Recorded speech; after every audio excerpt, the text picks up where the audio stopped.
Assalamualaikum warahmatullahi wabarakatuh. Nama saya Luki Fadila Ramadan.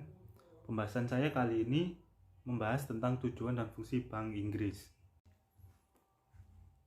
Di sini Bank Inggris memiliki dua tujuan utama. Yang pertama yaitu sebagai stabilitas moneter dan yang kedua sebagai stabilitas keuangan. Tujuan inti dari stabilitas moneter dan peran Komite Kebijakan Moneter. Di sini tujuan inti yang pertama yaitu menjaga stabilitas harga. Nah, dengan menjaga kestabilan terhadap harga barang dan jasa, tentunya pemerintah dapat mengatur perekonomian dan perkembangan laju inflasi. Terus yang kedua, menjaga tingkat suku bunga. Stabilitas harga dipenuhi dengan mempengaruhi harga uang, yaitu dengan menetapkan tingkat suku bunga. Terus yang ketiga, menetapkan nilai mata uang. Menjalankan kebijakan untuk menjaga kestabilan nilai tukar agar sesuai dengan nilai fundamental dengan tetap menjaga bekerjanya mekanisme pasar. Selanjutnya, peran Komite Kebijakan Moneter. Komite Kebijakan Moneter berperan sebagai pengambil keputusan yang bertujuan untuk memenuhi target inflasi tahunan pemerintah pada saat penulisan 2% yang diukur dengan kenaikan indeks harga konsumen selama 12 bulan. Terus pengambilan keputusan dilakukan dengan mempertimbangkan beberapa faktor, yaitu kepentingan umum. Terus yang kedua, tujuan yang dicapai. Ketiga, asas manfaat. Yang keempat, hasil atau kajian yang matang. Kelima, risiko dan mitigasinya. Serta yang keenam, kesesuaian dengan peraturan perundang-undangan. Selanjutnya, tujuan inti dari stabilitas keuangan dan fungsi bank sebagai pemberi pinjaman terakhir. Secara umum, stabilitas keuangan memerlukan pemeliharaan aliran dana yang efisien dalam perekonomian dan kepercayaan pada perantara keuangan. Bank Inggris bertanggung jawab untuk menjaga stabilitas sistem keuangan Inggris. Sejak April 2013, pencapaian tujuan stabilitas keuangan di lingkungan bank menjadi tugas FPC yang bertugas untuk mengambil tindakan untuk menghilangkan atau mengurangi risiko sistematik dengan tujuan untuk melindungi dan meningkatkan ketahanan sistem keuangan Inggris.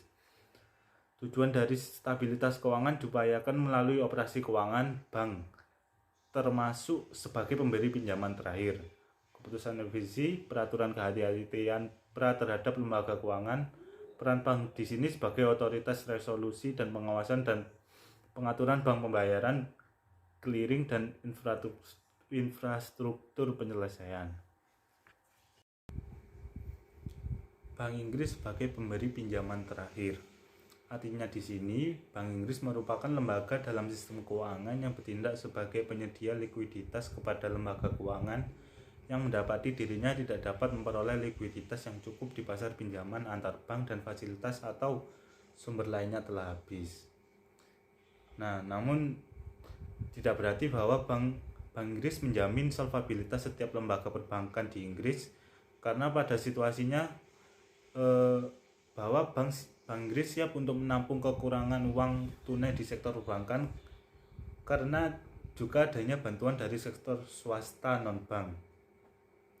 Kemudian dalam peranannya sebagai pemberi pinjaman terakhir, Bank Inggris juga tidak siap untuk menjamin solvabilitas setiap lembaga perbankan karena hal ini akan mendorong bankir untuk mengambil risiko yang tidak semestinya beroperasi secara tidak hati-hati, terutama jika bank tahu bahwa mereka akan diselamatkan dengan uang pembayar pajak jika mereka bangkrut.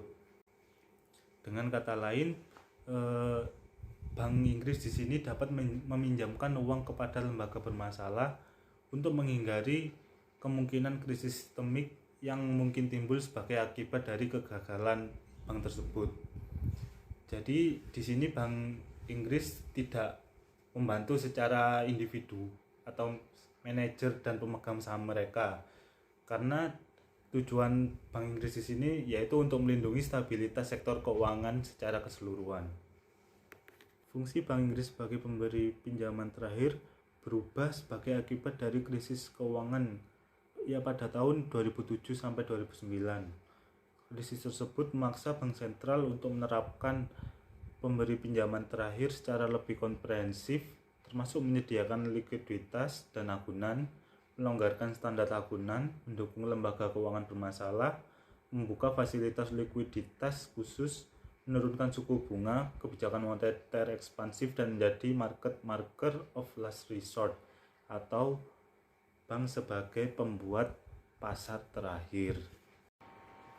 Fasilitas-fasilitas pinjaman non-konvensional tersebut antara lain, yang pertama adalah skema likuiditas khusus, yaitu meningkatkan posisi likuiditas sistem perbankan dengan memungkinkan bank dan masyarakat membangun untuk menukar surat berharga beragun, hipotek dan sekuritas lainnya yang bermutu tinggi dengan surat utang UK Treasury hingga 3 tahun.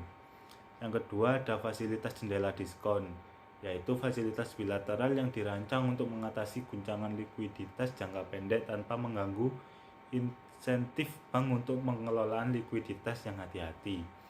Dan yang ketiga ada indeks operasi pasar terbuka repo jangka panjang, yaitu meminjam dua jenis jaminan berbeda, yaitu ada jaminan sempit dan juga ada jaminan yang lebih luas.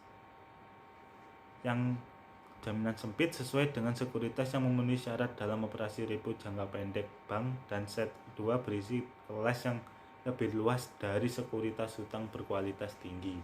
Dan yang keempat ada fasilitas repo berjangka agunan yang diperpanjang. Fasilitas likuiditas kontingensi yang dapat diaktifkan oleh bank sebagai respon terhadap tekanan pasar yang aktual atau prospektif yang bersifat luar biasa. Fasilitas yang memungkinkan bank untuk melakukan operasi dengan jaminan yang jauh lebih luas daripada yang memenuhi syarat dalam operasi repo jangka panjang yang diindeks.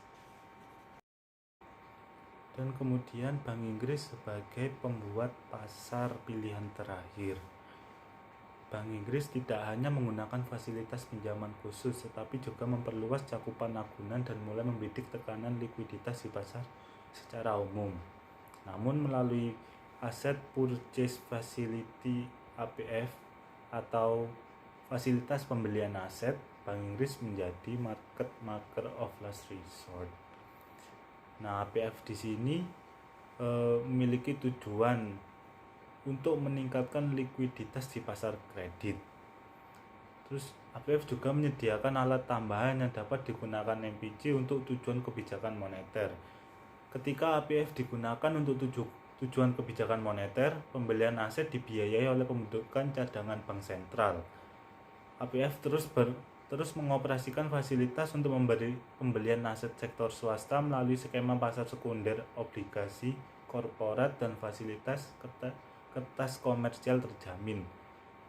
Dengan pembelian yang dibiayai oleh penerbitan Treasury Bills dan operasi pengelolaan kas DMO, fasilitas commercial paper ditutup pada tanggal 15 November tahun 2011, menjaminkan peningkatan pasar sejak commercial paper pertama kali dibeli pada 13 Februari 2009. Sekian pembahasan dari saya. Mohon maaf apabila ada kekurangan dan kesalahan pengucapan yang saya lakukan. Terima kasih. Wassalamualaikum warahmatullahi wabarakatuh.